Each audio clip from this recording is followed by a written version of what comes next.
Demonte Meeks, thanks for taking the time, and let's talk a little football. Let's go way back, though, because you haven't played since 2019. Tell me, what was it like not playing football when they had a season last fall? It was really rough. I love seeing all those guys play. It was very, very nice to see Will Treywood get out there and do his thing, and George Sylvanik and Mike Purcell. But for me, it's like we grew up with these guys pretty much, became adults with these guys, men with these guys, and to see them do their thing and not be there, I felt a little bit out of place for the first couple of games until I was like, you know what, this is good. This is what we need to do, and it's all right. It was fun watching. Tell me, did you watch every game from home? How'd you watch them? I did watch every. I watched every game from home. So we get there, Saturday night, go get a couple of beers, go have a good time, and then come back, kick the feet up, and scream at the TV, get excited. Were you jumping up and down like a fanatical person? Oh, it was ridiculous. It was ridiculous. That's funny. Now, you did have some time off because you had to. You took the turn back instead. So what did you do during that time? So what I did is I was super blessed and fortunate. My teacher in the civil engineering department, Dr. Rader, hooked me up with an internship actually at an A&E firm called Matrix Design in Colorado Springs. So I was there as an intern, mainly working on civil engineering and construction documents and things like that, and learning about master planning and how utilities work and how the process works and how you even negotiate with the client, talking millions of dollars, and get their ideas on paper and reality. Wow, that's awesome. So this is almost, like you said, a blessing because you got that opportunity when you weren't playing football.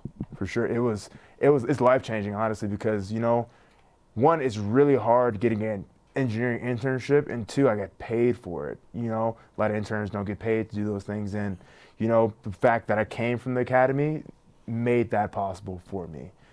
That's awesome. Now you come back and you were injured, didn't take part in too much of spring ball, but you were able to watch, right?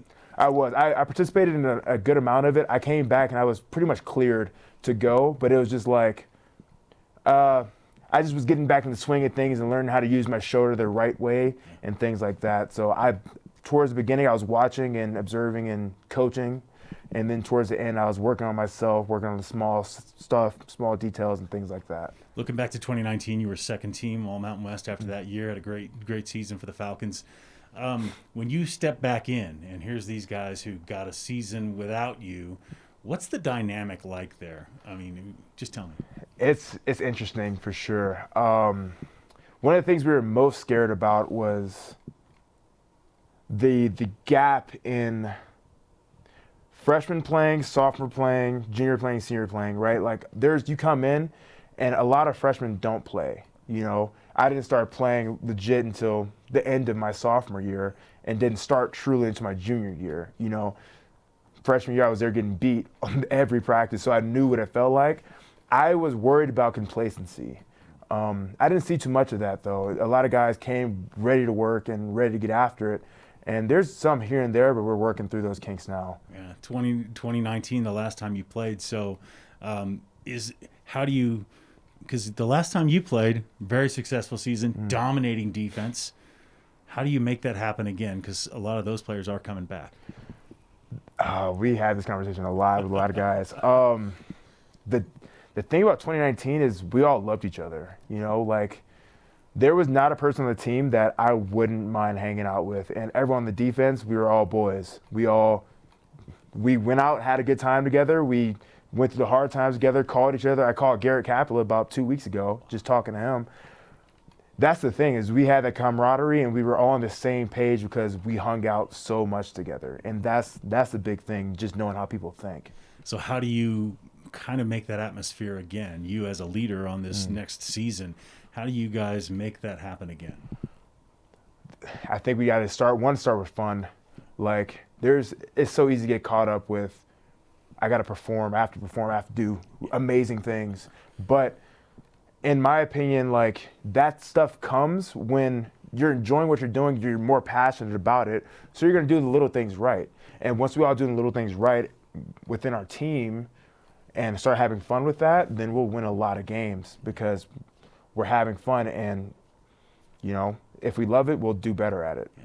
Any apprehension or worry at all? I know Coach talks about super seniors. These other teams you'll be playing will have people who played last year and get to play again. Unfortunately, you guys weren't in that same position. What do you think about that? And you'll probably be seeing some pretty seasoned teams in the Mountain West this year. As in super seniors, as in like Because they got to play in the fall and they'll be playing again. like they're kind of like red shirt type. Yeah. Mm-hmm. I'm not.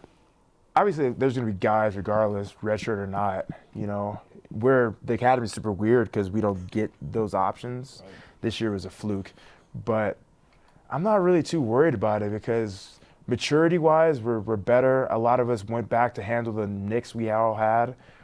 There's going to be seasoned teams always. Boise State's always stacked. They always have fifth-year seniors.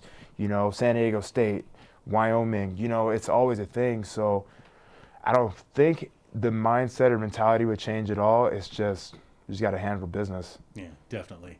So now you've had that kind of season off. Can this team pick up where it left off? I mean, even last year's defense was probably better than a lot of people thought it was going to be. So can this team continue to improve on your side of the ball? I think so. I think, you know, we got a lot of people coming back. We got a lot of younger guys that are ready to go. We've seen it. Like, guys want to come out and hit and cover too, you know.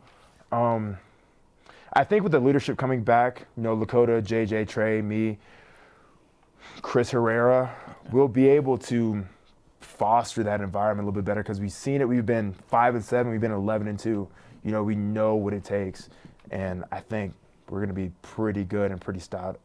That's exciting. Do you think we'll see any more wrinkles? You guys are a pretty aggressive defense in 2019. What do we think? What do you mean by wrinkles? You going to be more aggressive? You going to see? I mean, you know, the defense changes. We changed pretty much based off personnel. I think we'll stone the run like we normally do. Just Coach Rudd being psycho, we will.